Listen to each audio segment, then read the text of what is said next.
Court meeting for August 12th, 2025 would be my dad's 99th birthday if he were alive today. So, All right. been gone about 9 years. So, at any rate, moving on, would ask you to please stand for invocation and pledge. Mr. Commissioner Joanie Neighbor. Mr. Smith. Mr. Commissioner. Mr. soon enough. So bow your heads, please. Heavenly Father, we thank you for the ability to come here and serve the people of Kenton County. It's a privilege to be able to be a member of the council or the commission, as much as it is to be a member of the Kenton County community. We're very proud of our community and very proud of what we do and the people that live here. Please let us gather in respectful conversation over whatever issues we talk about. Let us discern on this. We're thankful for all the blessings you've given us, particularly that we are blessed with military, first responders who are always ready to serve and protect us. We thank you for the blessings. I want to give a personal thank you for the blessing of a grandson this past weekend.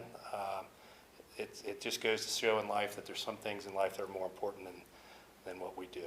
And we pray that we honor them and honor those who went before us with grace and respect and discerning in what we do. We do this in your name. Amen. Amen.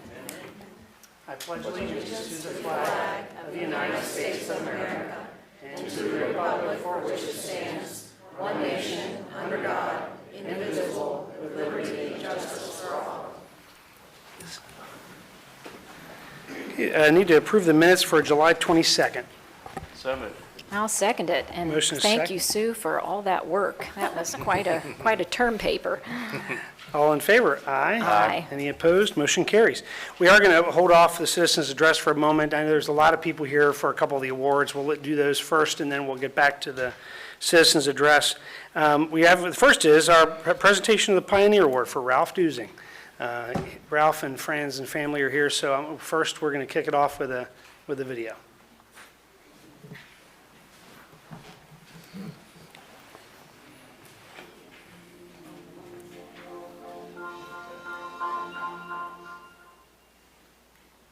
Hello, my name is Joe Geraci, and I'm here to congratulate my friend, Ralph Dusing. I've known Ralph for 35 years through volunteer work, events, and trips that we've taken, and I've learned that he's a devoted husband, father, grandfather, citizen, and importantly, a disciple of Christ. I could tell you many things about Ralph, and you would probably say, so what does that mean to me? So instead of going through a bunch of things, I'm going to tell you how Ralph maybe could help you. If you would like to do construction work, or maybe you have a construction project, I recommend you contact Ralph. He can help you, because for many years he was in the construction industry, and it led to him becoming the president of his own company. If you want to learn more about Northern Kentucky and potentially become a leader, contact Ralph. He went through the Leadership Northern Kentucky class and eventually became its president. If you want to help others in our community, call Ralph. For years, he was the chair of Habitat for Humanity, in charge of the construction of 20 homes. If you have a pet who has short or long-term care needs, contact Ralph. He was the co-founder of Pet Suites, which has now become a national firm. If you want to be involved in your school or in your children's school, contact Ralph. He, for years, was at the University of Cincinnati College of Engineering Alumni Board. And finally, if you know of a veteran who's coming out of the U.S. Army transitioning to civilian life, call Ralph. Ralph has helped many veterans over the last couple of years transition into citizenship and helping them find housing, benefits, and job opportunities. And more importantly, if you need a friend, contact Ralph. He is my friend, and I congratulate him on earning the Kenton County Pioneer Award for 2025. Buddy, you earned it.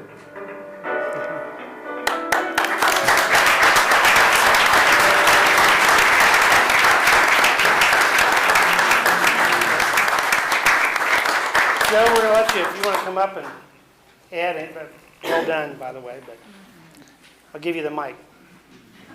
Well, thank you, Judge and Commissioners. and Stacy. I don't know what to add, except I look around, I see two sisters of Ralph, a brother of Ralph, his wife, and friends to say, good job, Ralph. Congratulations.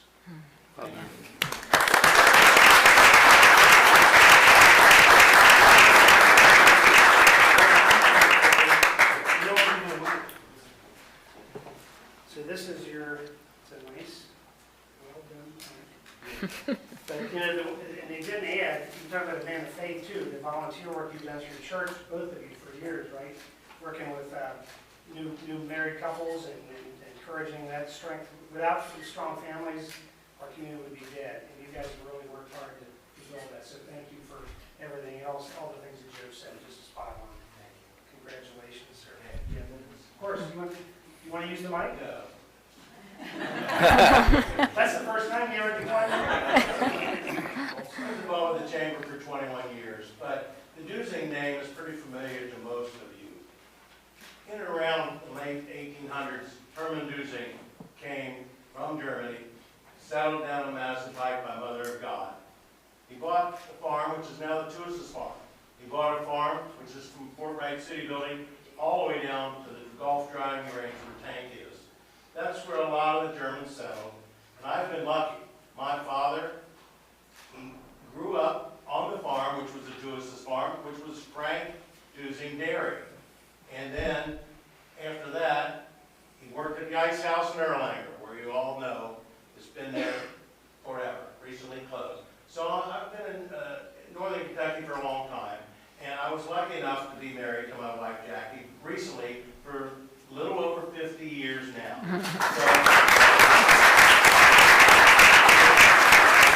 without the wind beneath my wings and my friends that are in this room, I would never have been able to accomplish what I have. And I really, really appreciate the county acknowledging that, and for my friend Judge Racy submitting my name. Thank you very much.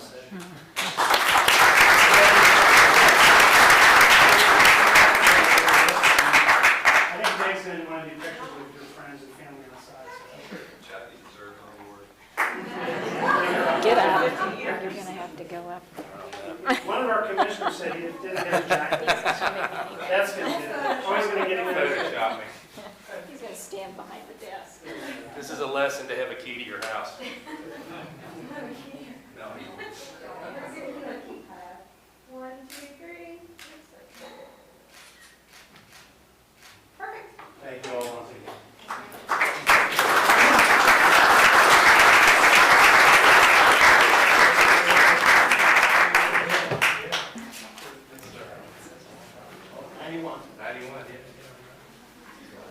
Ralph, if you guys want to, can you, is that test? If you want to stay for a second, we're going to celebrate Alex Yeager here. Alex, do you want to come forward? Come on up. I know you got some family here too.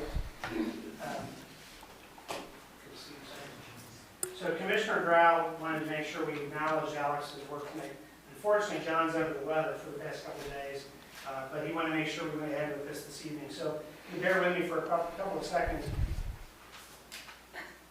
Just want to point out Alex's successes here. So very simply, Alex is one heck of an athlete, and we've heard you're one heck of a guy as well. So the 2023 double state champion, 2024 team state champion, 2024 double state champion, 2024 team state champion, the 25 state and the 25 team state champion, the winningest tennis player in Covcath history. He's qualified for hardcourt boys 18 national championship at Kalamazoo. 24 qualified for clay court boys 18 national championship in Delray, and the beach 24, 25 Inquirer tennis player of the year, and he's now committed to Drake University to play D1 tennis. So you get to represent Covcath and all of Northern Kentucky very well. So congratulations and best of luck to you in your years ahead.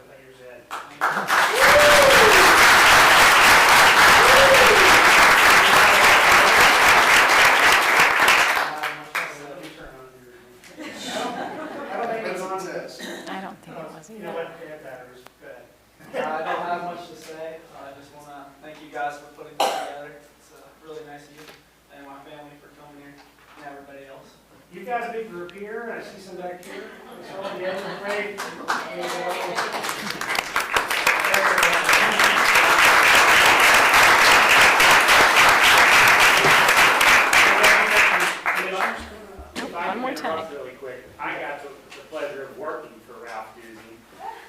actually many years ago, and he built our commercial division on his way to ultimately running his company. So I got to see Ralph firsthand, and it's pretty remarkable what you did and helping build our company along the way. Thank you for your kind words, Jason. That's yours. Ready? 1, 2, 3. Perfect.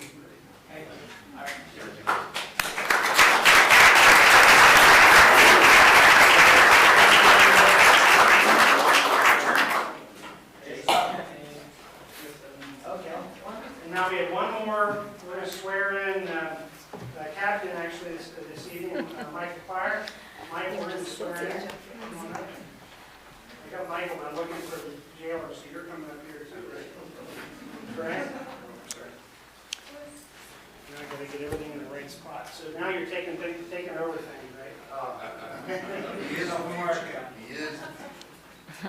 Okay, let's go through this. You know, I normally read it off and just say I do at the end. So we're not getting married, but just. Do you, Michael Plyer, solemnly swear that you will support the Constitution of the United States and the Constitution of this Commonwealth, and be faithful and true to the Commonwealth of Kentucky as long as you continue a citizen thereof, and you will faithfully execute to the best of your ability your duties as captain of the Kenton County Detention Center according to law?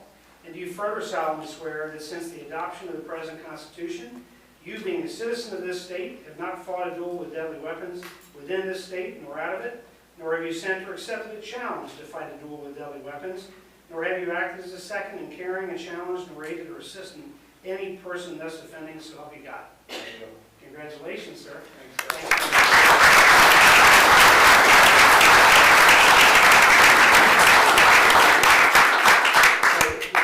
We got to do pictures. Commissioner? One more.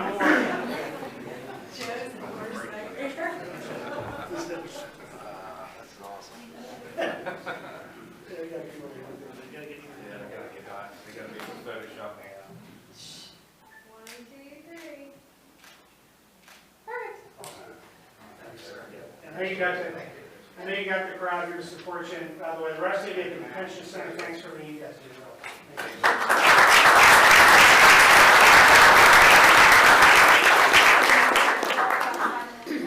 So, if you were here for 3 of those presentations and would like to go home, feel free. And you won't offend us. Have a good evening.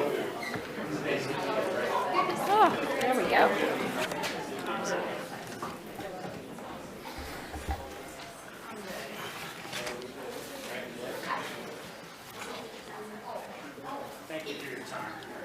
See you, Jason. Take care.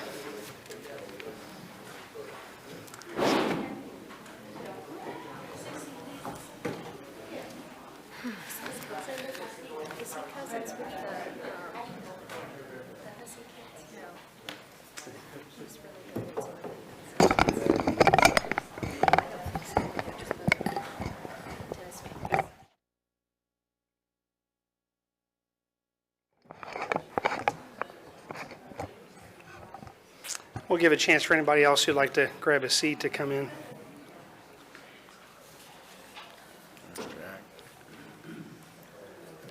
Okay, so we're going to go ahead and move on with the citizens' address portion of the meeting. As noted in the agenda, there is commentary that is new data that is expected or is not deemed to be appropriate for the issue that we're going to be addressing this evening with the with the text amendment. However, we are going to give people a chance. I am going to give people a chance to who've signed in to speak to the court. We just ask you to be brief. We'd keep it less than 2 minutes.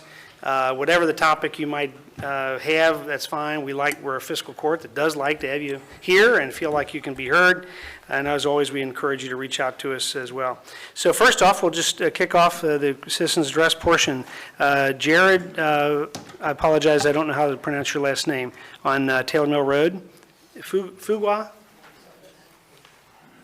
Jared? Okay, well, we'll move on. We'll come back. If I mispronounce your name, my apologies. Patty Davidson on Hickory Grove. Patty? And I think the mic should have a light on it, but just so you can be heard there. At least I don't have to move it very far. Usually I have to. Can you hear me? Yeah. Okay. Is the light on there? It is. Okay, thanks.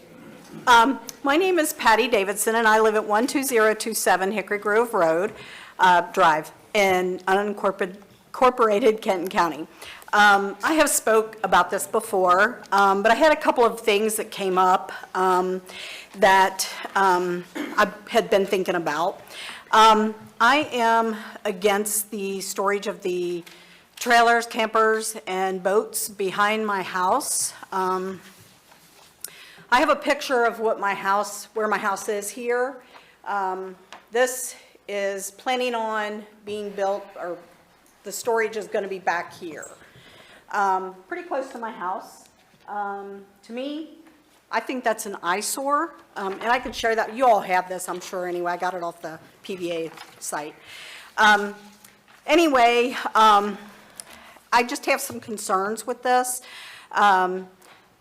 First of all, I want to say a couple of years ago, I saw the man that owns the property back there, and I thought, you know, I had been hearing some things about him wanting to build something or use it for some kind of storage. So I walked back and, you know, I mean, I feel like I'm a friendly neighbor. Walked back to ask him, you know, hey, I didn't even know his name. I had some papers in my hand. He thought I was giving him some mail that I had gotten, you know, for him. And I said, no. I said, I just came back to ask you, you know, what your plans are for back here. And he said, oh, I don't have any plans to do anything back here. This was just a couple of years ago.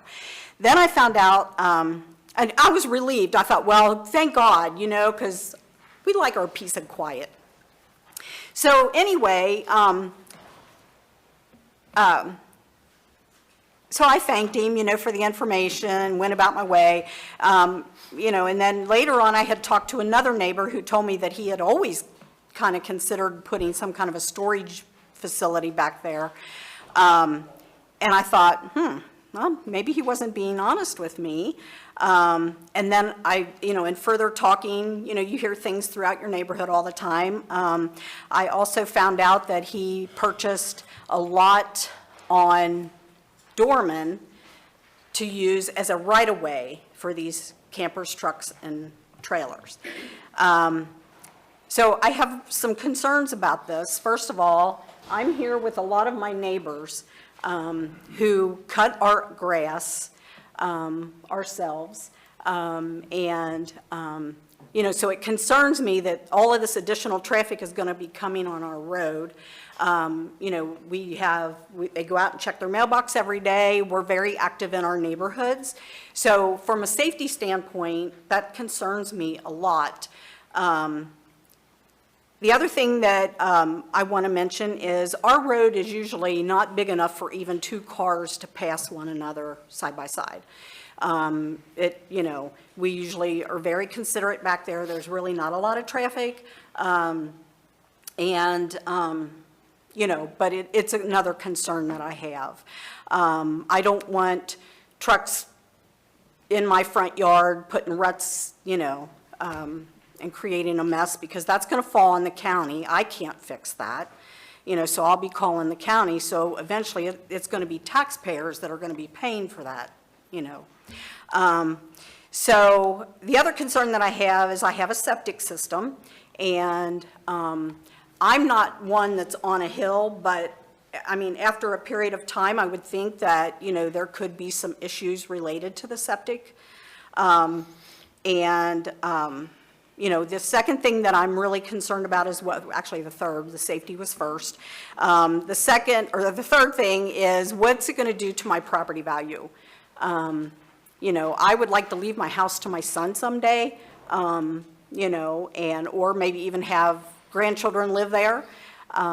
So, you know, I think about those things in the future. I don't plan on going anytime soon, but, you know, those are concerns that I do have.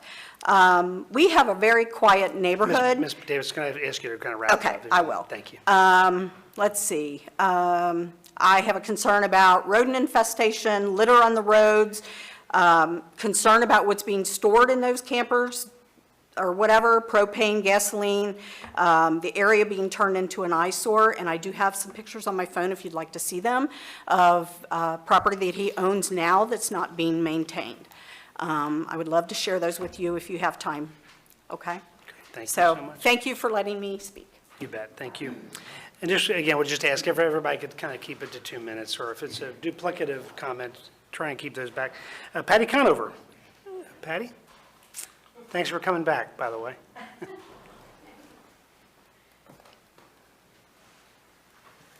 I'm Patty Conover, and I live on Hickory Grove. And we have a nice neighborhood. And it hasn't been too long ago, we had another company snuck right in on our road. And it's a tree cutting. And it's great big equipment, great big trucks, great big equipment. They're in and out all day long. So that's wear and tear on our road. So now if we put these boats, campers, and whatever, our road will be gone. It's a shame. Honestly, it's a shame to have all that back on those little roads. There's only about 19 houses on 2 roads. And your property value, you know that will go down. Nobody wants to have campers in their backyard. You don't want to go out on your porch and have to look at that every morning. Nobody wants that. And if you go a half a mile down the road across from Independence Lumber Company, there's a lot that holds hundreds of them. So why do they want to stick another one right in our backyard? And that's all I got to say. Thank you so much. Thank you. Appreciate it. Matt Code. Thank you. Matthew Code on Eads Road. So tonight, just a few numbers for anybody that's keeping score at home. Tonight will mark the 11th fiscal court meeting in which residents will speak to express their opposition to industrial development in southwestern Kenton County. To the best of my knowledge, we are yet to hear a single resident of the area state their support for this project on record. In the meantime, over 3,000 people have now signed an online petition demanding this development be stopped immediately. But my question tonight is this. In the last meeting and in many fiscal court meetings before, members of the court have made comments like, you don't want to react to zoning. We don't want to let zoning happen to us. Now, I'm sure you're aware that KRS 100.311 gives the fiscal court the authority to make final decisions on zone change applications. I'm also sure that you're aware that the existing case law specifically states that the fact that a zone change request complies with the comprehensive plan does not mean that the request must be granted. So my question is for any of you. How does zoning happen to the court? What is the procedure by which this court can be compelled to involuntarily change the zoning on a property? Has that happened in your time on the court? And isn't it true that if this court was willing to protect the rural character of all of southern Kenton County by putting a stake in the ground saying there will be no industrial development in this area because that's what the people there want? If that were true, then wouldn't we have nothing to worry about? Wouldn't we have nothing to worry about because it is the fiscal court that has the final say on zone change applications? Great, thank you. Rhonda Shank. Rhonda Shank, Eads Road.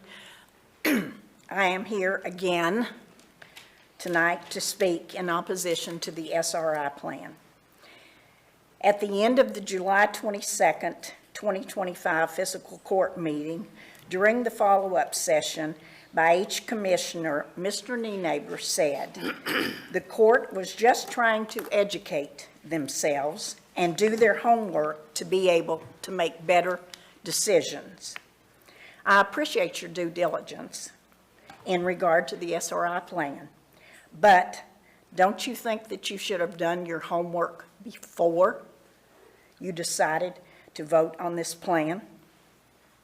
The fiscal court has continued to spend our tax dollars to forward a plan that you yourself have admitted that needs more study. From where we come from, we call that backwards. You educate yourself first, and then you make the decision whether or not to support a plan to move it forward. This court has asked for community engagement, but that community engagement is only if we follow your format.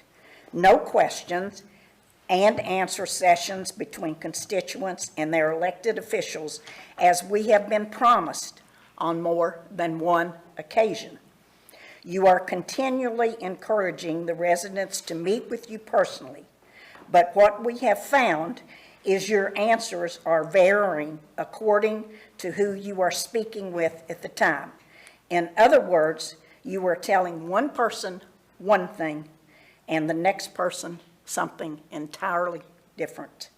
Again, your format, your control. This is not engagement. This is manipulation.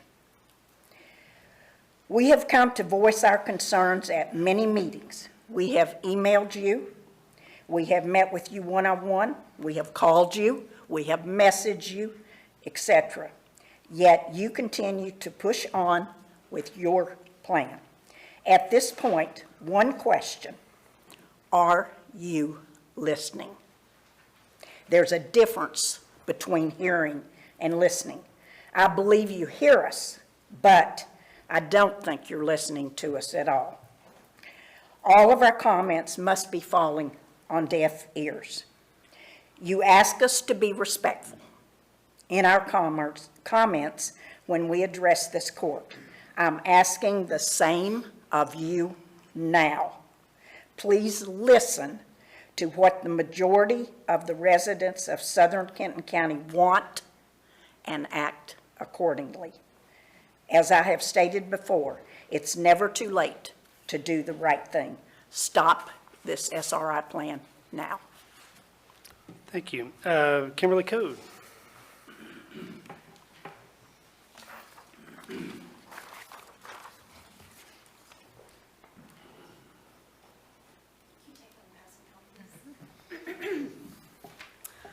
I'm Kimberly Code. I'm also on Eads Road. I'm not here to ask you to do nothing. I'm here to ask you to do something better. Commissioner Nienaber, I promise we didn't coordinate on this. You said you wanted to do your homework.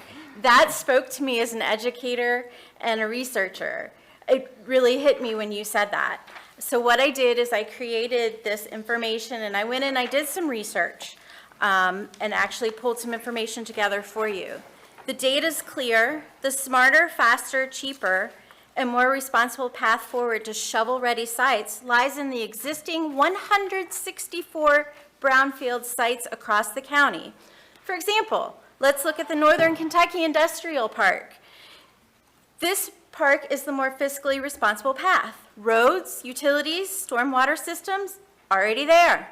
That means lower upfront costs and faster time to market.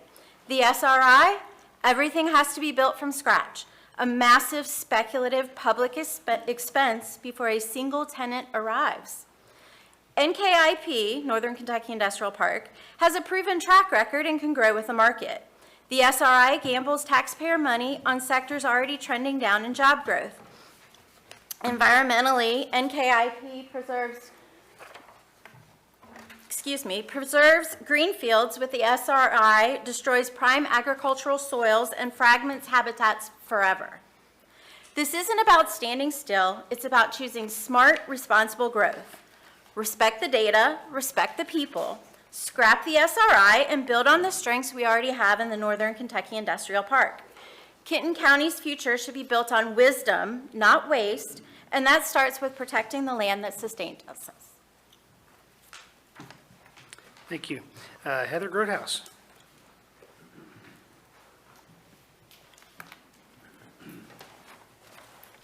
Good evening. Good evening. My name is Heather Groothouse, and I live on Mayor Road. I'm going to talk about communication tonight. The lack of transparency and communication by the county regarding changing plans for land use, zoning, and the SRI project has been cited many times over the past several months. I have been involved in the resistance efforts against the SRI since December 2024. Thus, I have frequently visited city, county, and state developmental, departmental, and nonprofit sites and social media platforms. I have lived in Kenton County for about 40 years, and I bought my first house in Kenton County when I was 18 years old. My children do not attend Kenton County Public Schools, but I am still very aware of every snow day, start date, in-service, performance, and sports team. I know all about the Kenton County Library's events, presentations, early closures, utility troubles, and programming. I see nearly every dog that comes up for adoption at the Kenton County Animal Shelter, as well as calls for volunteers, supplies, and job openings. I know about programming, hours of operations, and shelter house reservations at county parks. In my email box, on my social media platforms, and through direct mail, I hear about road closures, trash vouchers, new canine protection equipment, and when our property taxes are going up. But I have never, ever, not once been notified of a proposed land use or zoning change. The court may hide behind the excuse that it is publishing notices as required by law, but I ask why, when every other county department is applaudibly effective in communicating to citizens using every method available, the fiscal court insists on employing completely useless forms of announcement for matters that directly impact and irrevocably change our community. I think we already know the answer to that, though. Tonight's agenda states in item 4.1, quote, "It would be inappropriate for the fiscal court to consider any new testimony or information at this meeting," end quote, regarding the RV storage facility in Independence. The fiscal court doesn't wish to hear anything further from citizens about a plan that, like the SRI, intends to forever alter the landscape of citizens' homes because the court failed, perhaps deliberately, to communicate the issue to the residents in a thorough, transparent, and timely manner, and that is inappropriate. I petition Kenton County Fiscal Court to immediately and fully terminate the Site Readiness Initiative. Thank you. Tim Groothouse.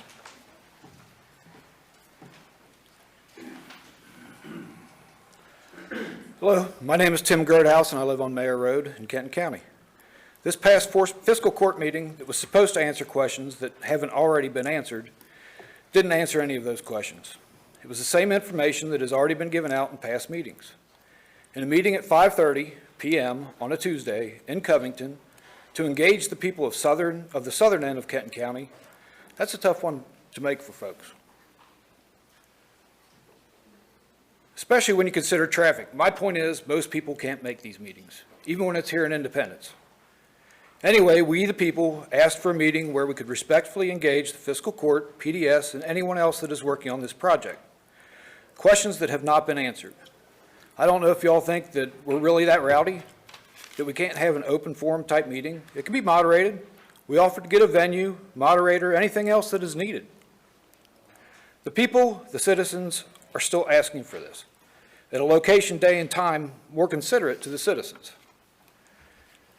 In the October 2024 fiscal court meetings, this SRI was presented by Joshua Weiss at both meetings. It was stated by Mr. Weiss that in Focus Area 1, there would be 3 to 4 sites ready in single-digit years, not the 20 years or more that we keep hearing about. So it gets old being chastised about us being upset about something that isn't here yet. It won't be here for a long time. That's what we keep hearing. We're almost a year into it, so if my arithmetic's right, that leaves us about 8 years or less. And there'll be 3 to 4 sites ready. At one of the October 2024 fiscal court meetings, Judge Knockelman stated that he has been out talking to property owners, personally asking them not to build in certain spots because the county has plans to put in a new road. So where are the road plans? They have to be somewhere if you know enough to ask people not to build in certain spots. We want answers. I shouldn't have to have private meetings or phone calls with anyone in government to get answers. I'm not the only one that wants answers or has questions that you have not answered. We want official answers in an official forum. I don't understand the court's hesitancy to talk with their citizens. Thank you. Thank you. Mr. Tom Trevor, would you like to address the court?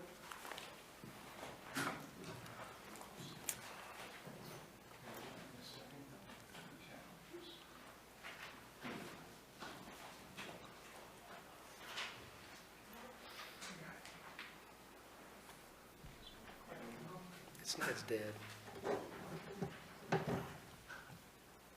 It's not staying on.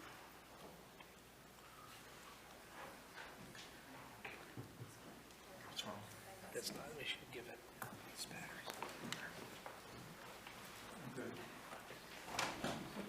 I'll just lean against the podium. Okay.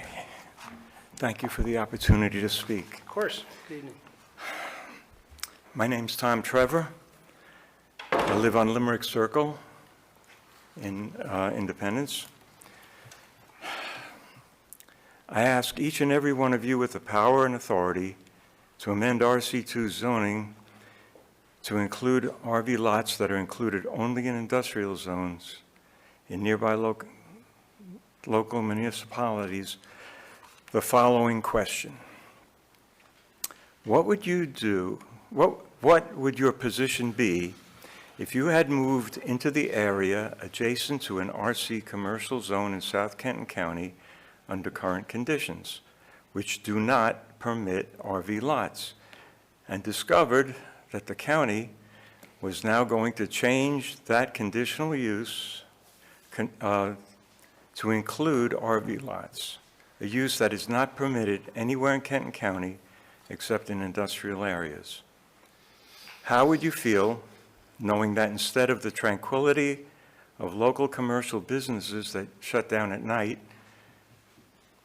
your neighbor would be fenced in a compound, your neighbor would be a fenced-in compound illuminated through the night with a potential for RV traffic 24/7. Consider that permitting such a use in areas previously prohibited has the effect of devaluing the adjacent residential properties which had been purchased and occupied prior to the permitted use. The county government is charged with representing all its citizens openly and fairly. It should not choose to devalue the property of constituents after the fact by approving the zoning change. I request that this conditional use be denied.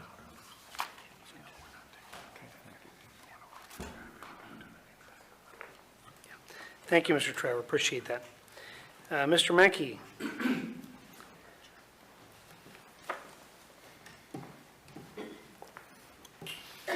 Good evening. How are you? Good. Thank you for the opportunity to speak. My name is Henry Menke, 1852 Broad Piner Road in unincorporated Kenton County. I will be brief in my remarks. I'm speaking for myself as a resident, citizen, and member of the South Kenton County Citizens Group Zoning Committee. And I want to say, if we take subjective judgments out of this discussion about the RVs, I would say that RV and boat storage, whether as a conditional or permitted use in the rural commercial zone, would fail the letter of the RC zoning ordinance purpose statement on all 4 points that you can find there. Number one, it is neither a retail nor a professional service. It would be a parking lot rental business. 2024 input from South Kenton residents indicated that it would not serve their needs. 95% of the respondents who owned an RV or boat said they do not need or want commercial storage in the rural commercial zone. Therefore, occupancy would most likely come from residents of other areas of Kenton County and even other counties, all areas that do not permit RV and boat storage lots locally where those owners would reside. It would not be smaller in scale, size, and intensity than uses found in other commercial zoning districts. It would be, by its nature, a large and intensive use, generating noise, traffic, 24/7, potentially 365, and incorporated perimeter fencing and bright commercial parking lot lighting. 4, it would not be intended to maintain the rural character of southern Kenton County. In fact, it would do the opposite and would become an example of suburban industrial sprawl creeping into the rural area.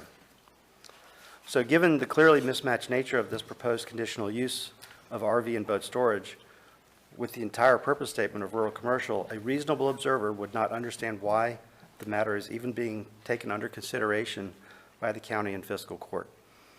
And maybe perhaps anyone here tonight in opposition could stand and be recognized for their opposition, even if you're not speaking. Thank you. Thanks, Henry. Appreciate that. Great, thank you. Next up is Mrs. Stanley. Cindy Stanley?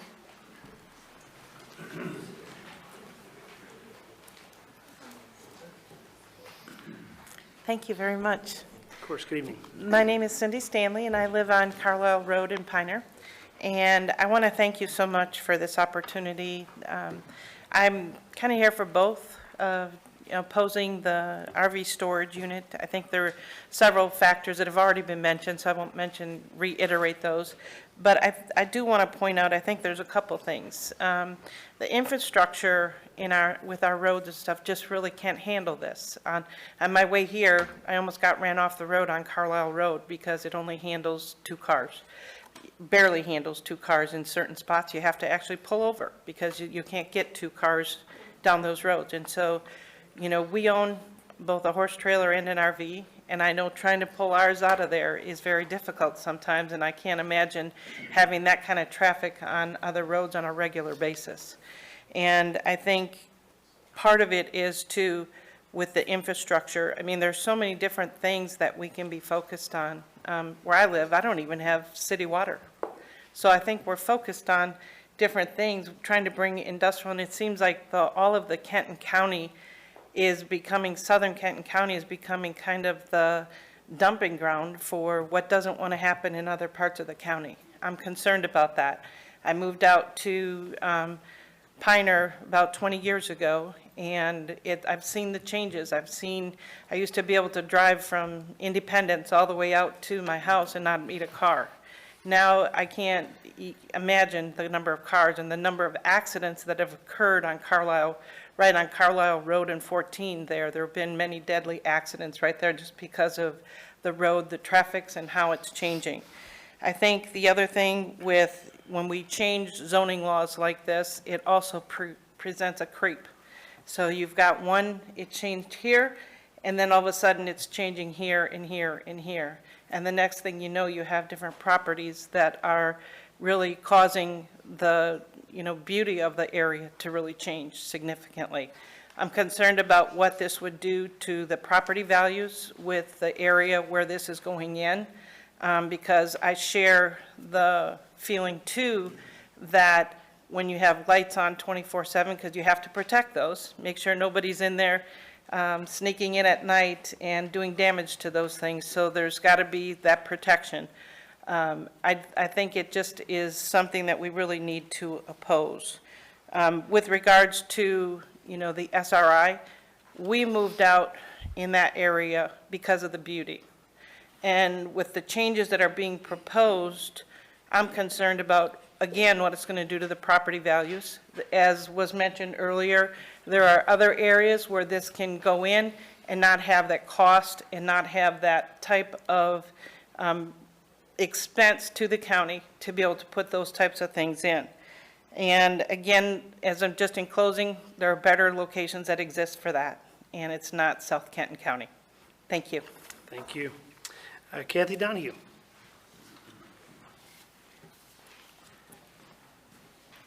Hello. My name's Kathy Donahue. I live on 11513 Staffordsburg Road.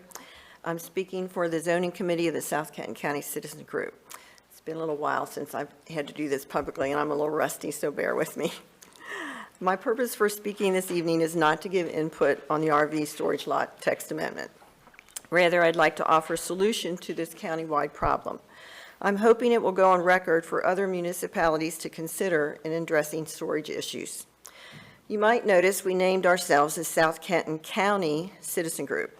It made for a longer name, but we wanted to make clear that we saw ourselves as an important part of the county. Direction 2030 uses 3 rings to design appropriate zoning for varying physical conditions and lifestyles of Kenton County. We are the rural ring, but we are one county, and conditions in zoning and other rings affects all communities. The PDS website states, the primary purpose of zoning is to protect the general health, safety, and welfare of citizens, as well as to promote orderly development and preserve the visual and historical character of the community. Kenton municipalities and suburban regulations have preserved their visual and historical character by restricting parking RVs, boats, etc. in driveways. Presumably, these regulations reflect the desires of their residents. South Kenton residents have repeatedly shown that they also want to preserve their visual and historical character.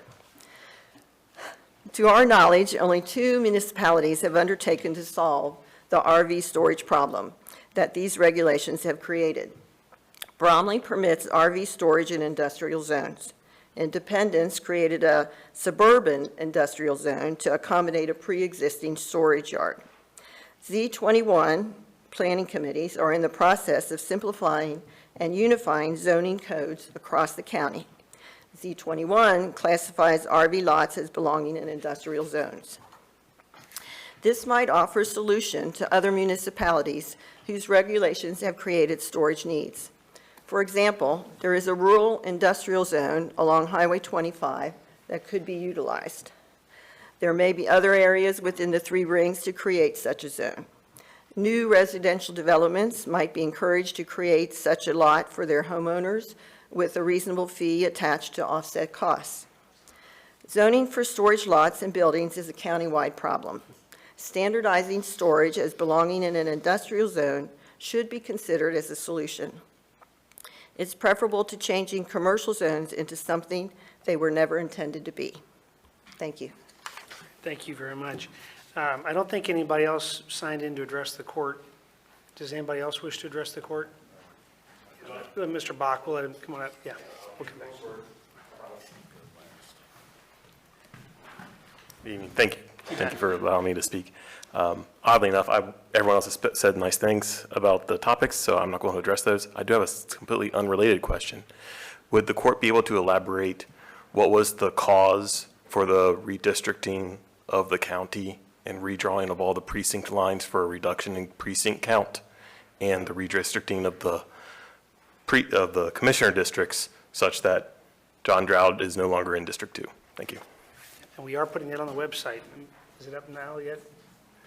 The description of that process is on the website now. No, I'm not asking for the process, I'm asking for the reason. Yeah, it's on there too. It should be anyway. State law, we have to do it every cycle. Every 10 years. Yeah. After the census. We weren't able, right, well, COVID happened when the census occurred, and so all that got paused. The state legislature actually took action to hold us off until a certain time, and then once they allowed us to do that, the county clerk actually runs that process with a committee that's appointed. So the court only adopted the report that committee brought to the county, just so you know. Sorry, I didn't mean to. Good question. It can be confusing. Okay, Jack, did you want to speak? Yeah, just real quickly, Judge and members of the fiscal court. My name is Jack Gatlin, and I was in front of you all at the public hearing as we related to the text amendment, and I know that probably my comments shouldn't be considered, and I shouldn't even be at the podium tonight because the public hearing already happened. But as an attorney sitting there, and it's hard not to want to get up and at least reiterate the same arguments that I made before. And I guess just real briefly, we certainly understand the concerns of the citizens, but as the court is well aware, this is a text amendment that we're asking for a conditional use. So as it relates to site-specific issues, as it relates to lighting, as it relates to buffering, as it relates to specific neighborhood concerns, it's going to be dealt with at the Board of Adjustments if this text amendment goes through. I would also just say, when you look at the current, and again, this is exactly what I argued at the public hearing, when you look at the current permitted uses within the rural commercial zone, you see things that frankly are very similar to outdoor storage. I mean, you can have an auto repair shop. You can have an automotive, motorcycle and truck sales, new and used. So you can stack up cars. You can stack up trucks. You can have contractors' offices with accessory storage buildings and accessory storage yards. Again, you can have landscaping equipment. You can have a lumber yard. You can have kennels. You can have grain, feed, and seed supplies, building materials and lumber yards. If we were being aggressive, we would have requested this as a permitted use. Frankly, I think the Planning Commission a year or so ago actually recommended it as a permitted use. But we understand the needs of the citizens. We want to work with them, which is why we've asked you all to consider this as a conditional use where we can address these specific neighborhood concerns and neighbor concerns at that Board of Adjustments. Thank you. Great, thank you. Clarification is the PDS staff recommended it to be a. That's correct. The commission did not. I agree. I apologize. That's right. Yep. Thank you, Joe. Good. No, thank you for that clarification. Okay, great. I don't think anyone else asked to address the court this evening. One more. Here we go.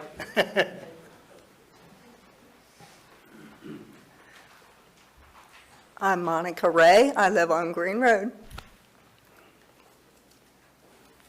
We all live in a community that we are comfortable with, and we live in those communities because we like the way it is.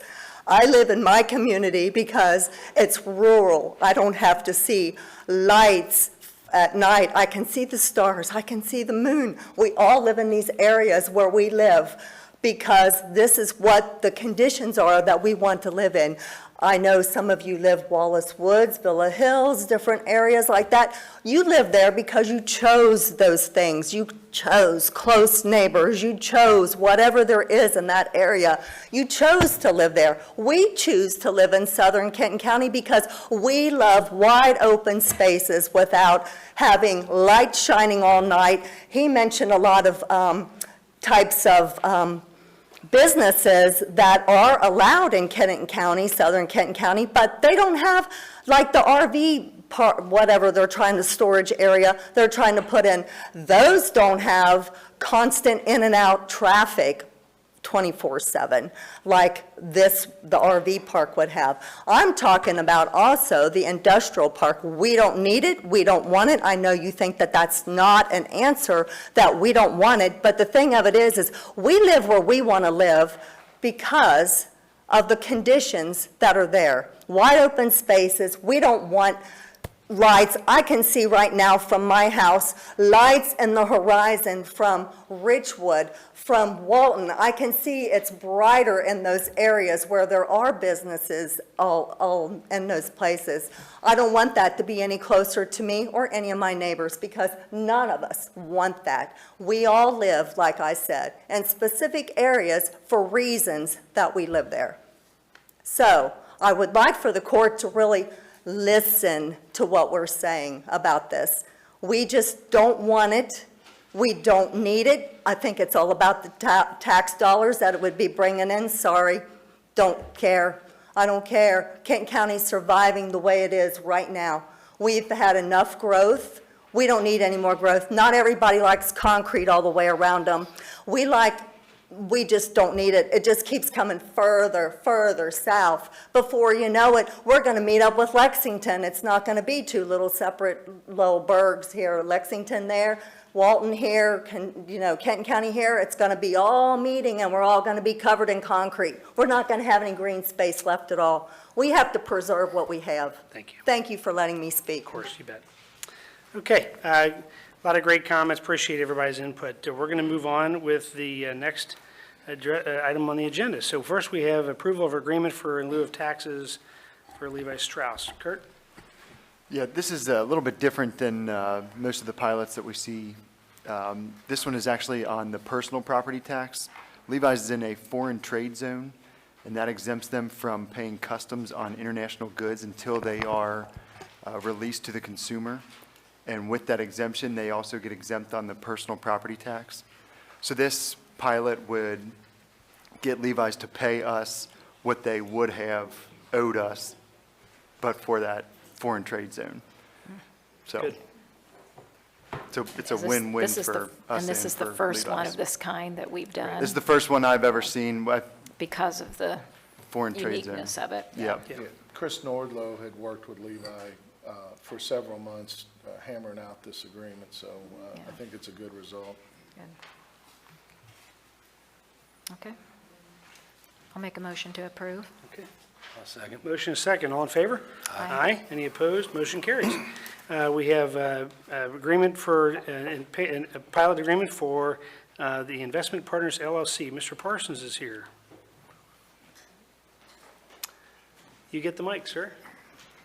Judge and Commissioners, this is actually part of the development in Covington on the, this is the first large-scale development within the IRS Center project that the Silverman Group is undertaking.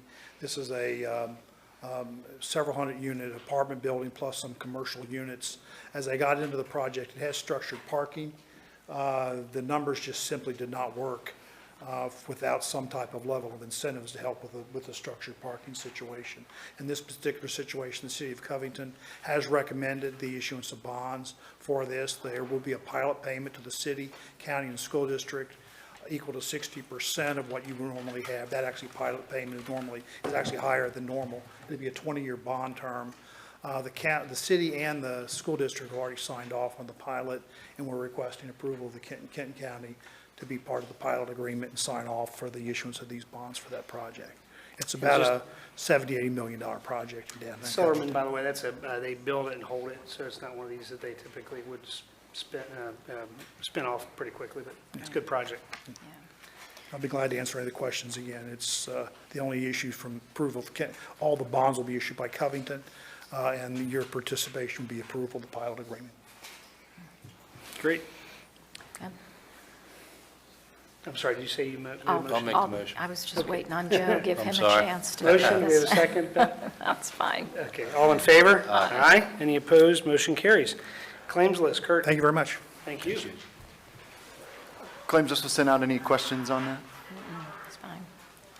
Thank you. Very good. Let's see, we have the Resolution 25-25, approving and adopting a statewide emergency management mutual aid agreement. Steve?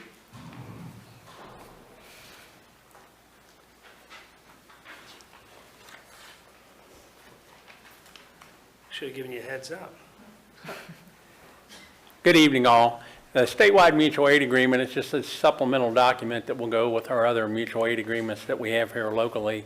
It won't supersede any of those, but what it will do is it'll give us the foundation when we deploy resources like to Eastern Kentucky, Western Kentucky, or even out of state. Once we have everyone that's signed that mutual aid agreement, our reimbursement process will be much more seamless as far as recovering costs when we deploy or when we request assistance to come and assist us. Providing that everyone is mutually signed, this statewide agreement will be in a much better position to recoup our expenses. Very good. I'll make the motion. Second, all in favor? Aye. Any opposed? Motion carries.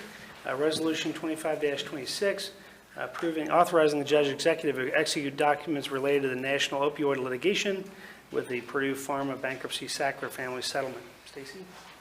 I indicated to you all that this is being recommended by our legal counsel who represents us in the multi-district litigation out of Ohio, and this is their recommendation that we authorize the judge to sign both of these. I'll make the motion to approve as we go forward.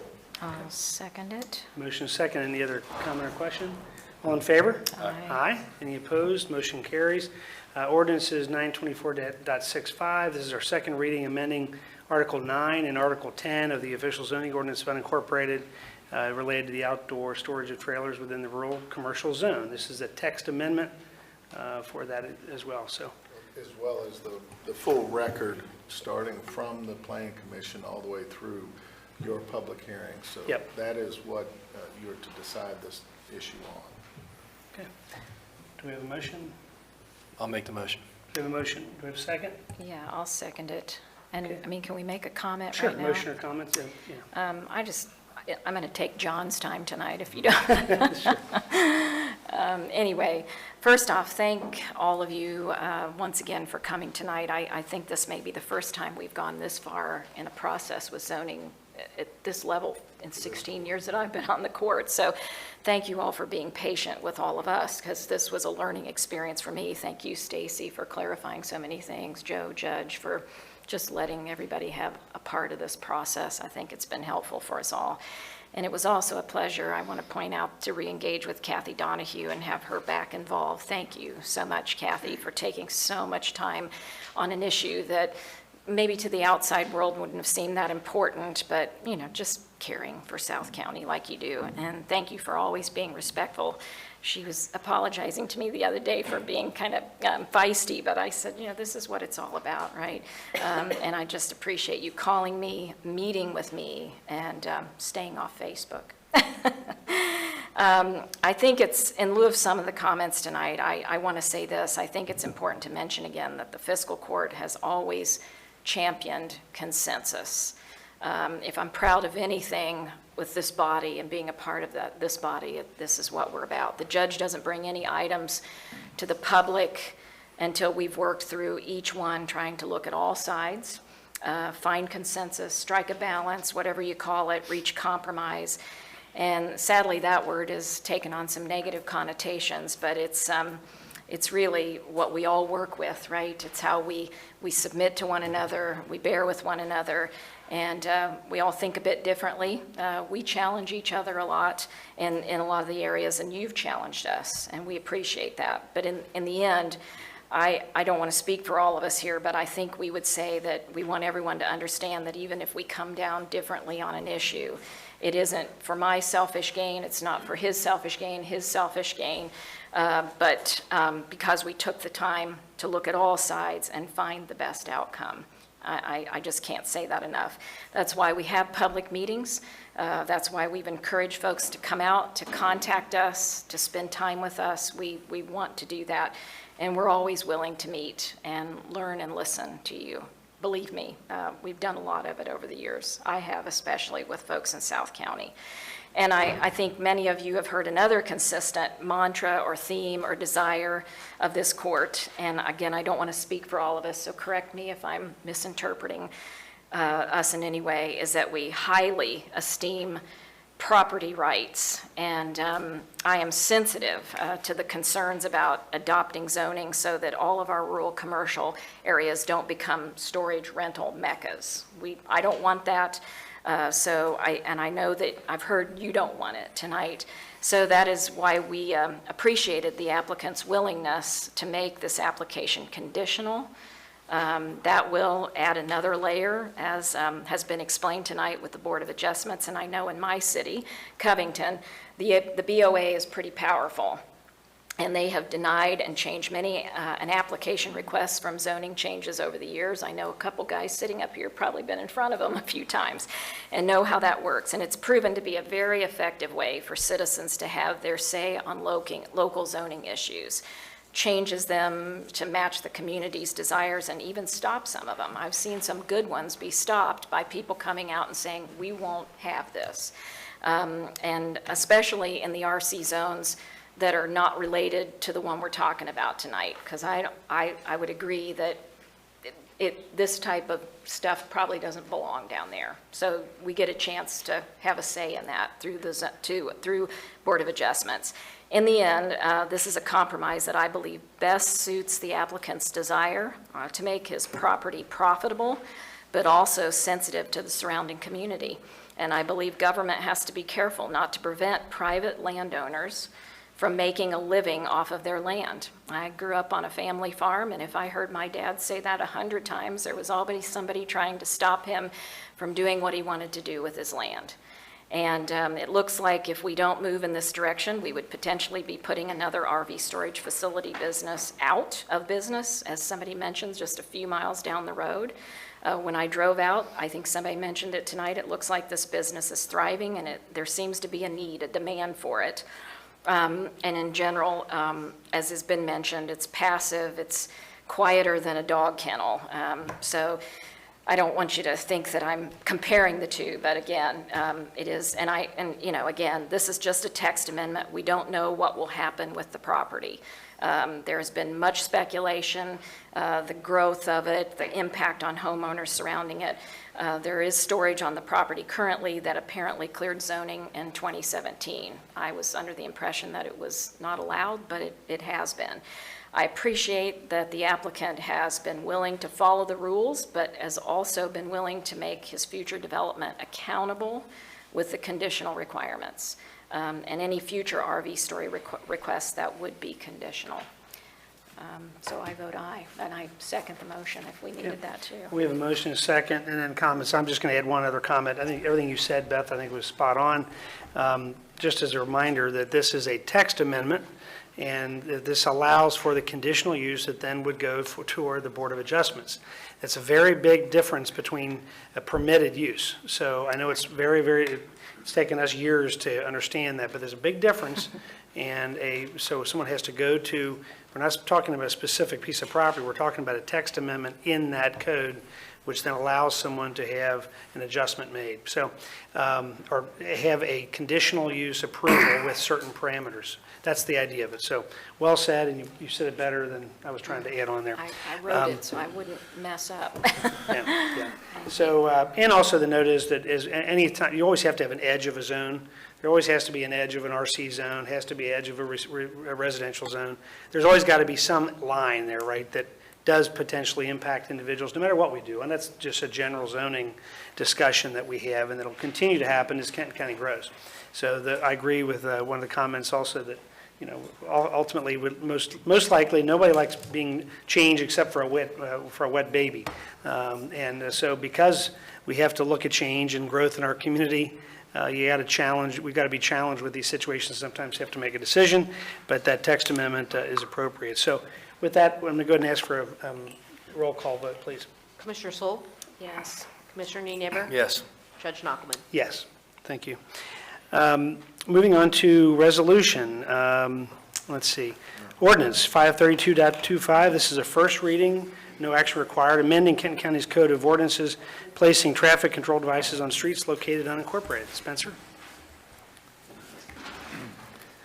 So this amendment would be for Pruitt Road and Hemfling Road to establish those at 35 miles an hour for their speed limit. These were previously state roads that the county adopted into our system and didn't have the speed limits previously set by ordinance. So our engineering services department evaluated both roadways, studied them, and determined that 35 miles an hour is the appropriate speed limit for those routes. Spencer, when that was the state route, what was the speed limit?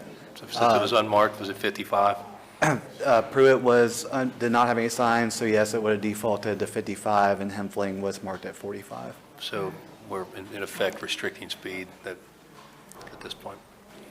Based on the conditions of the roadway, we did an analysis of the current traffic and the speeds that they were traveling, looked at sight distance requirements and those type of things, and 35 miles an hour, so yeah. Yeah, I know, and this is, with those two specific roads, it had come up several times in our South County review of roads, or we still have more on that list. I know that are 55 that probably should be, but I know you've looked into that and had state police monitor them. And So the section of Pruitt that we previously brought up in one of our South Kenton meetings, and we actually did that realignment to help straighten that section out. Yeah. That was actually a state section that was between the intersection of Petty and DeCourcy. This section of Pruitt goes from Petty to Marshall Road. okay, yeah, good. Okay, great. So that's a first reading. We'll come back next meeting with that next action.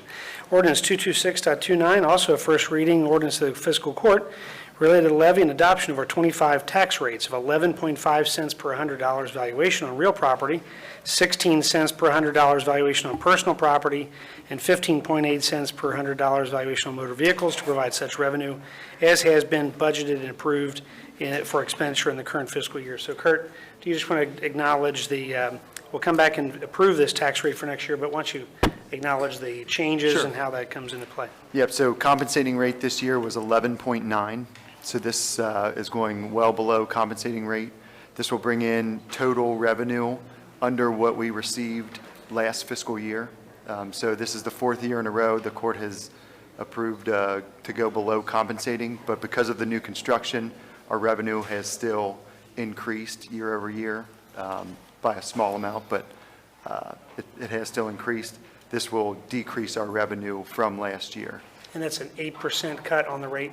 8% cut on the rate. So again, 4 years in a row, we've cut the property tax rate below compensating, which some have said that's not a big deal. It's a big deal because even though we have different valuations of our property changing throughout the county, obviously everybody wants their property values to go up, but this makes a continued adjustment to rebalance our revenue for occupational and property tax. So great work with all the team, and thank you for that. Thank you. So we will make that, we'll put that in place here next meeting. Okay, ordinance 226.30, our first reading, ordinance of the county related to the levy and adoption of our 25 annual improvement benefit assessment rate on the basis of assessed value of benefited properties within the former city of Latonia Lakes. identified in Kenton County ordinances 620.9 and 620.10. This is, again, setting the rate for the property that was improvement of the roads in Latonia Lakes, which has been a great project there as well. Next meeting. That'll stay the same then, correct? It changes based on the valuation those properties are. So that also does cut. So this because- actually dropped quite significantly this year. Because, okay, got it. So we're only collecting the amount of revenue to pay for that debt. Pay for the debt payments that year. Got it. I'm waking up. Okay. Consent agenda. We have a number of items, if you'd like to address them individually or have any questions.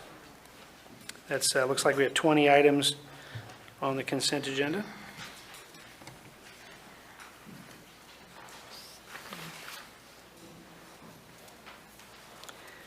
A lot of this is also due to the beginning of the budget year, some of the items that are being acquired.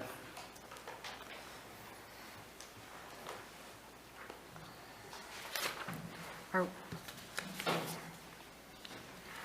we replacing all the windows in the building here?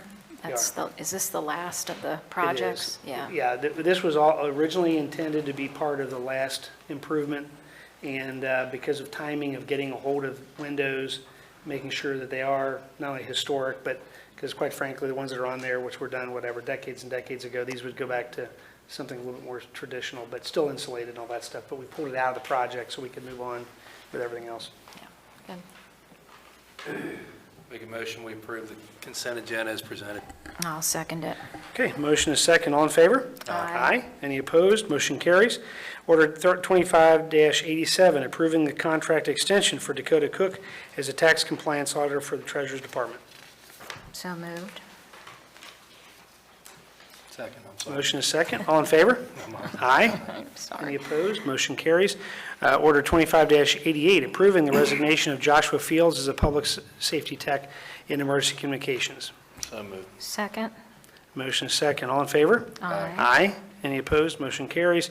Order 25-89, approving the appointment of Bailey Flynn as a public service tech in Public Works. So moved. Second. Motion is second. All in favor? Aye. Any opposed? Motion carries. Order 25-90, approving the appointment of Kyle Rimar as a public service tech in Public Works. So moved. Second. Motion is second. All in favor? Aye. Any opposed? Motion carries. Lastly, Executive Order 25-91, approving the appointment of Aiden Harris as a public service tech in Public Works. So moved. Second. Motion is second. All in favor? Aye. Any opposed? Motion carries. Back to reporting, Jailer Fields. Good evening, everybody. Good news. So on July 11th, the appeals court denied DOC's appeal of our win over the State Department of Corrections. They had till yesterday to appeal it or see if the Supreme Court would hear it, I guess is the way to say that. And as of yesterday, I have heard nothing, right? So I'm not even sure they asked, but the time frame is gone. This had to do with the length of time that we're housing state inmates and also the medical bills, which is going to be the bigger deal. If you've seen our budget, you have, right? How much it's increased on the medical side. Our hope is that there will be some kind of new agreement with the state as far as reimbursing us for those medical costs. So that's really huge. good. Yeah, thanks for dogging that all this time, staying on it. Appreciate it. Thank you. Welcome. Right. And I can't, Chris's Nordlow has been a part of that forever, along with Jeff Mando, who we hired to do that. So it's good news, right, on that side of it. Other good news, our population has seen a spike in these warmer days, right? It's a little higher than it has been. Our average population for the month of July was 654. It's a little bit higher than we like it to be. But in that, right, today, right, when I left this afternoon to come out here, right, that included 428 county inmates. Those are all inmates that are pre-adjudicated, waiting for trials. 94 state, we have 87 feds, right? We have 15 classified others right now, right? I know that's higher on the federal side than we had been planning for, right? But we have seen the population grow like that locally, right? It is from those people that have been arrested locally and then charged on the federal level, right? We are not shipping people in here from other communities, right? That very rarely happens, and if it does, it's a 1 or 2 day stay, so it's not a big issue for us to keep them that 1 or 2 days and go on. On the other side of it, I'm going to jinx this, Joe, right? As of today, we have 103 deputies, okay? We're budgeted for 106, right? We're really close to that 106 mark. I'm very proud of that, and these gentlemen that you've seen tonight and ladies that you saw here, they've worked very hard to get that up. We're very proud of that. We're about where we need to be, right? But don't be surprised, right, if we get to that number very shortly, right? I'm predicting that, Joe, just for you. You're welcome. You're welcome. You're welcome. And on that said, right, as you saw the budget this past year and the amount of money we spent on overtime to fill those shifts, right, it was significantly less this past year. I will say this, just looking at July from this year to last year in July, we used 1,805 hours of overtime, right? This year, we only used 1,290, right? So we've already cut that down again, right? Our goal is to get that, to where we're at and budgeted. So Great work. hopefully, right? Any questions? Yeah. Thank you. Appreciate it. Thank you. Trey, it's all your work, right? It is all true. Captain Pitaluga, Police Department. Good evening. So I just got a couple things I'll talk about real quick. First of all, we've got Drive Sober, Get Pulled Over starting on Friday. That leads up to Labor Day. In Kentucky last year in 2024 for the year, there were over 4,000 impaired driving crashes with over 185 fatalities in Kentucky. And Labor Day is one of the peaks when there are the most impaired driving crashes. So that's why we do the extra enforcement leading up to Labor Day. And then also I was going to give an update on our staffing per the request of the chief. We currently have 3 in various stages of the academy. We have about 5 shortages still right now, but we've got 2 in background that'll be lateral officers, so that we'll be able to get them on the road quickly.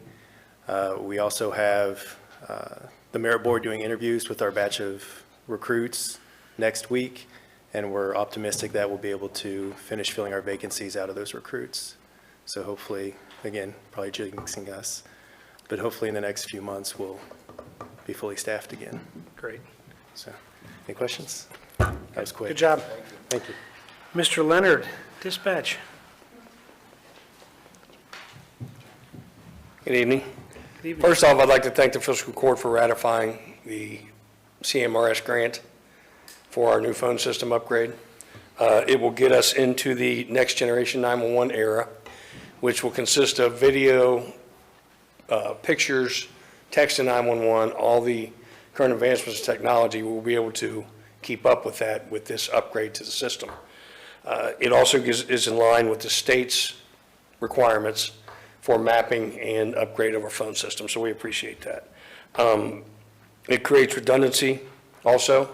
It improves redundancy, I should say, within the 3 counties, our neighboring counties.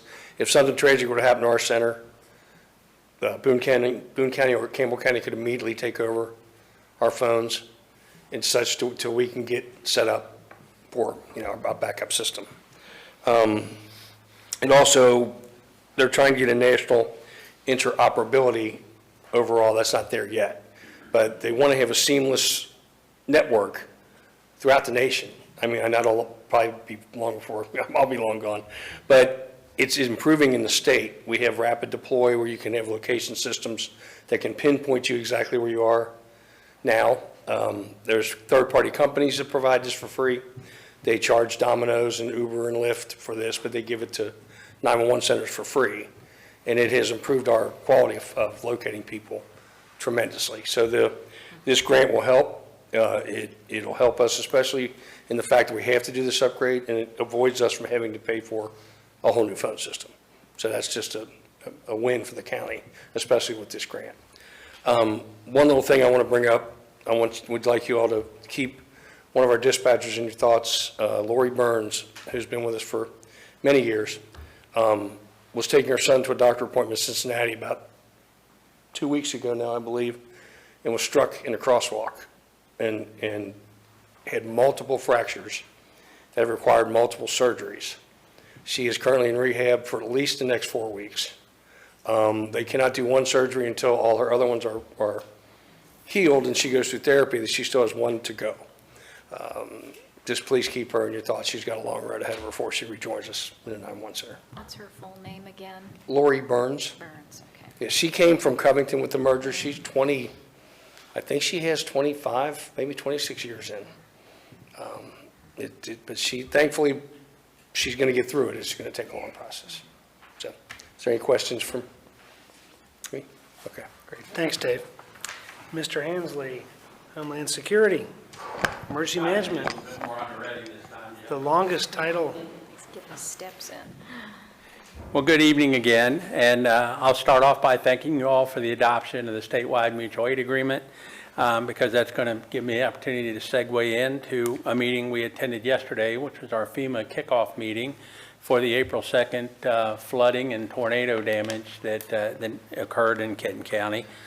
We had several $1 million worth of damage, and a large portion of it was within Kenton County's unincorporated area that Spencer and his team have been working on. City of Edgewood, City of Covington, SD1, and the City of Ludlow have all been impacted by this as well. So what that really means to us is, of those millions of dollars that are going into the repair of this infrastructure, we'll be able to recover about 87% of that through the federal government. And yesterday, the treasurer's office sent both the assistant treasurer and our grants manager down. And that is very, very significant, because the paperwork burden associated with tracking these projects as we roll out with the repairs, some of the repairs have already been done, is pretty monumental. So having Kurt and his team already involved in this, they were at the planning meeting, the kickoff meeting. They've been introduced to this, front row. So we appreciate the partnership with all the other county departments, and hopefully we'll be successful at recovering a great deal of the money that has went back into the infrastructure. Continuing on, the EOC training and exercises that we had talked about, that's all set up for the last week of August. So if any of you are interested, or if any of the public, I know there was some interest expressed by the South Kenton residents as to kind of see what level of training and preparedness we're at. We have opportunities on Tuesday, August the 26th from 10 a.m. to noon, Wednesday the 27th from 5 p.m. to 7 p.m., Thursday, August 28th from 10 a.m. till noon. And then we have one day that's set up very specifically for our county departments to come in. We're going to let them interact in their ESF positions, that's emergency support function positions, and act in a real world type scenario. So they'll have a better understanding of what happens when we activate the Emergency Operations Center. In addition to that, we're setting it up in the last week, and that gives us a great opportunity, because obviously the Riverfest fireworks are coming up, so we'll already be set up and we'll be ready to operate ahead of that. And then the following week is the Kentucky Emergency Services Conference, and we're required to attend that for continuing ed. So Todd and I will be attending that the following week. And with that, I'll entertain any questions. Great. Thank Thank you. you, sir. Mr. Grievenkamp, Treasurer's Office. Just- Nice outfit, by the way. Yeah, likewise. Just need the record to reflect that the financial reports for July 2025 have been submitted. Great. Thank you very much. County Administrator's Report. I'll be brief. I don't normally give accolades out, because then I look at the other departments and go, IT's doing very well, dispatch is doing great, police is doing awesome. But I want to say something about the jail, because I meet with Mark Fields every month, and we met last week, and I was just thoroughly impressed with his command staff, with his initiatives, that he just doesn't stop. It is the toughest job in county government, and I told him that years ago, and he remembers where we were when we were talking about it. We told him that after he said yes. No, I told him that beforehand, because I said, I want to be very clear, full disclosure, it's the toughest job in county government. And he took it anyway, and he's done a fantastic job, and I just want to tell you, you're doing a fantastic job for the citizens of Kenton County. Thank you. Yep, well said. County Attorney's report. Okay, Commissioner Nienaber. Just a couple of things, if you don't mind. First of all, I do want to give Steve Hensley some credit. My wife and daughter and I were at a local restaurant right at a table adjacent to him on Saturday night, I believe it was, when a regular of the establishment had a medical emergency or fell, hit his head, and was in a little bit dire circumstances. And as you can imagine, in those places, people swarm in, and some helpful, some not so helpful. But Steve kicked into his normal gear and kind of took command of the situation, got the guy kind of back on his feet, and ultimately the life squad came and he took care of it. But had Steve not calmed it and his training up in there, probably would have been, there were some people trying to do CPR on a guy that wasn't, wasn't needing CPR, let's put it that way. So Steve's training and Steve's experience really kind of helped the guy, and I believe he's better for it. So I want to thank you for that. And then on a larger scale, in 2003, when I became a councilman in Fort Wright, my dad told me to count my friends because I'd hit my peak, and I would only lose friends from that day forward. And whether we're friends or not, I promise you we probably won't be if the feeling is the way it feels this way, and that's fine. Spencer did me a huge favor, and he fought for what I call the suicide lane in Fort Wright. Okay? If you come up the hill on Highland Pike, I live in the neighborhood on the left, and then there's Mount Vernon on the right. I live at the very tip of the spear, at the bottleneck of the hourglass. Okay? I love my community. I've been there my entire life. My kids had to learn to get out on Highland Pike into the suicide lane on one end of Highland Pike at the top of my neighborhood. They had to do that while they were sharing the road with everybody who comes from the south, and they try to beat that stoplight and come through my neighborhood. Your words are not falling on deaf ears here, okay? I'm thankful. Now what I'm fighting with is people who don't realize the same amount of cars go through that single lane light, whether you're stacked up further or side by side fighting to get to that light. But around 4,000 people have an opportunity to more safely get out of their neighborhoods onto that street, okay? So what if everybody from south of Kenton County didn't have to come through Fort Wright to go to work? What if there were job opportunities maybe to the south and you diluted the traffic throughout the entire county? I'm hearing what you're saying, but what I'm telling you is, like, not in my backyard is fine, except for when everything is in your backyard. Okay? I love where I'm at. The lane has helped. Jobs throughout our community would would share the burden with the entire community.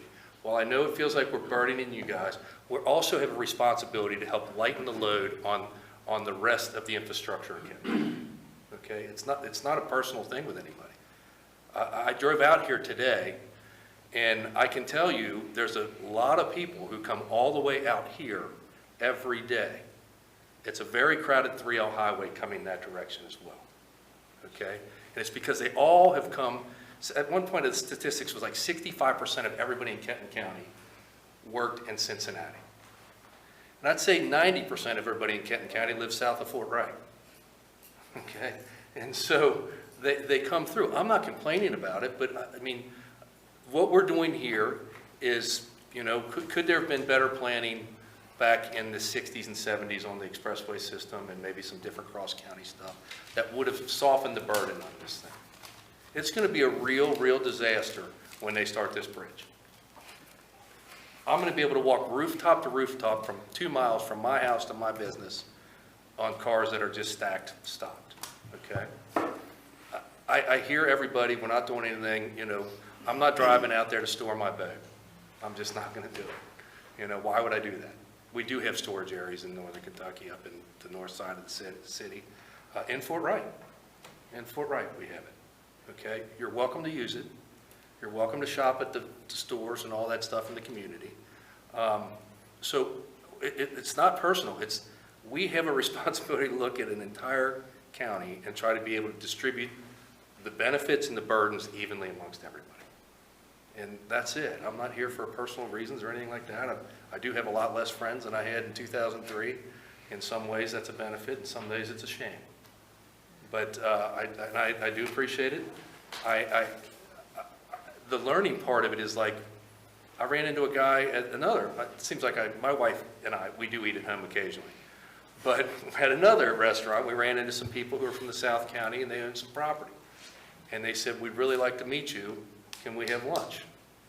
I'm not going to turn them down because I want to hear what they have to say as well. The education part, I've been doing zoning for 25 years. I don't really need to learn anything more. In fact, I'd like to forget it and be able to get away from it a year and a half. But I do, the learning is like, learn everybody's perspective before you make a decision. This SRI, I pray to God that everybody gets what they want. And that if somebody comes into this thing and comes under that big underpass with their semis, which it's going to happen, I hope they meet the resistance of a good plan. Okay? But I also think that if you own 100, 200, 300 acres, that probably predates a lot of the, quarter-acre subdivisions out there. I hope that you get the right to do what's right for your family as well. Okay? And by not studying it, by not educating myself, by not going through the SRI process, I'm not doing what I signed up to do from 2003 on, and that is hear everybody's stuff, come up with a plan that mitigates problems throughout the county and doesn't put the burden on any specific person. I'm telling you, if we don't get something in line and make it make sense, everybody, you're going to have a Highland Pike, Dixie Highway, 3L Highway situation because quite frankly, it wasn't planned better for traffic in the 50s and 60s, okay? And that's what we're talking about here. We're not talking about jamming lighted factories down your throat. I don't care if they go there or not, to be honest with you. I'm not pushing for it. I do care if it goes there uncontrolled. And someday somebody's not looking at me saying, why didn't you stop the bottleneck in Fort Wright? Our kids are just trying to learn to drive a freaking car. They don't want to go out and get killed. And I'm telling you, we've been dealing with it for as long as I've been in Fort Wright, which is 54 years. Okay? And so we're not, but we choose to live there, so that's what it is. All right? But I'm thinking about that, the distribution of benefits and burdens across the county as much as anything on this thing. We're not jamming anything down anybody's throat. But if anybody works through Fort Wright, if there's an alternative route, I'd appreciate you take it. Okay? But I know there's not. If you work in Cincinnati, if you work in Covington, if you work, wherever, you got to come through us. And so I hear what you're saying, and in 30 years, 25 years in my home where I'm at right now, probably the biggest relief for me is the fact that Spencer was able to finally get that lane done, that I tried to get done in 2008. Okay? So I hear you. We're not, I don't want to keep going on, but I'm not trying to make people mad. I'm trying to make sure that the entire county is represented in what we do. Thank you, sir. Appreciate it. The only other thing, actually, to Spencer, maybe real quick, Spencer, is it next meeting or the 2 meetings out, we're going to do our road update? We're working on getting the. Probably September then? Yeah. So just as a note, we do this every so often, but for those who've asked about it, we do and Commissioners, so we do our road assessment, that process to see all the county roads that need our investment. We've done that before, and it kind of allows us to kind of lay that work product out, which we do every couple of years, and then get the work done. Spencer will be coming, I told him we're going to do a little bit more in-depth explanation of that. So the difference between state roads, county roads, responsibilities can be understood, but also it's just our alignment for our work. So that'll be an upcoming meeting or two. So just be aware of that. I'll send the dates out later, Sue. But with that, I don't think we have a need for executive session. Okay, good. And we just need a motion to adjourn. So moved. Second. All in favor? Have a good evening. Thanks, everybody. We'll let you.